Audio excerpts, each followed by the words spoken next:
নমস্কার বন্ধুরা, welcome to my channel. তো আজকে সরাসরি মাছ ভাজার থেকে শুরু করে দিলাম। তো দেখো, আমি আজকে এটা কী মাছ জানো? এটা হলো কালবোস মাছ। কালবোস মাছ তোমরা তো নিশ্চয়ই জানো।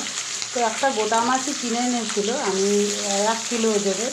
তবে আমি অতগুলো রান্না করব না, কিছুটা ফ্রিজে রেখে দিয়েছি আর কিছুটাই রান্না করছি। তো মাছগুলো এখন ভেজে নিচ্ছি। আজকে আমি আলু ছাড়াই কালবোস মাছের এমনি একটা রেসিপি করবো সিম্পলভাবে। চলো দেখো। তো মাছগুলো এখন ভাজা হচ্ছে আর 2-4টে আছে ভেজে নেবো। এইভাবে সব মাছগুলো আমি লাল লাল করে ভেজে নেব। মাছগুলো ভাজা হয়ে গেছে, এবার আমি সব মাছগুলোকে তুলে নিচ্ছি।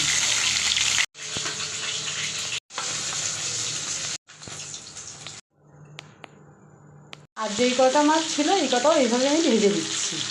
ঠিক ভাজা হয়ে গেছে, এবার আমি মাছগুলোকে উল্টে দিয়েছি।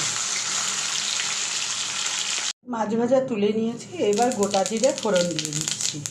মিক্সিতে আমি আদা আর পেঁয়াজ হাফ পেঁয়াজ আর অল্প পরিমাণে আদা বেটেছি, সেটাকে আমি এর মধ্যে দিয়ে দিচ্ছি।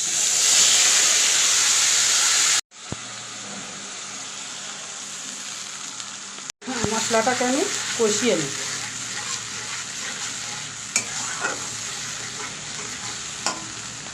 চারটে কাঁচা লঙ্কা দিয়ে দিচ্ছি।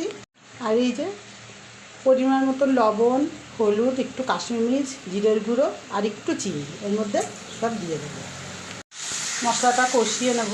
আর তোমরা চাইলে এর মধ্যে আলু দিতে পারো, তবে আমি আজকে আলু দিইনি। আলু দিয়েও খুব ভালো হয়, আলু বড়ি দিয়ে।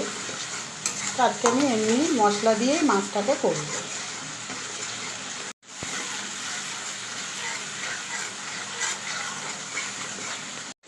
মশলাটা কষে গেলে আমি এর মধ্যে জল দিয়ে দেবো।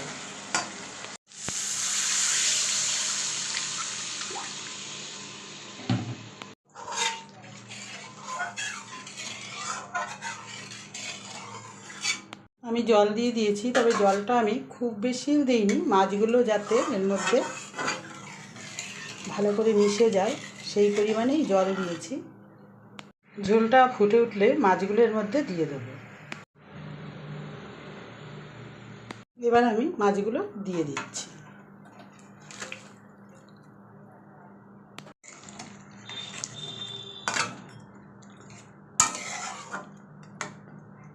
একটু ঢাকা দিয়ে দেব।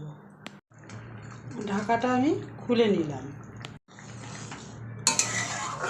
তো এবার আমি নামিয়ে নেব। একটা কথা বলতে ভুলে গেছিলাম, যাই হোক, তোমরা এর মধ্যে গরম মশলা অ্যাড করতে পারো। তো আমি না গরম মশলা দিইনি, কারণ হলো আমার গরম মশলার গন্ধটা ঠিক ভালো লাগে না, তার জন্য। আর ধনেপাতাও দেওয়া যায়।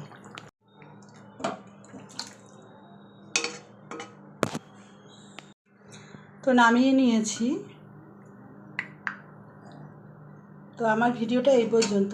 তোমরা অবশ্যই কমেন্টে বলো আজকে আমার কালবাউস মাছের রেসিপিটা তোমাদের কেমন লাগলো। বন্ধুরা, দেখা হবে নেক্সট ভিডিওয়ে।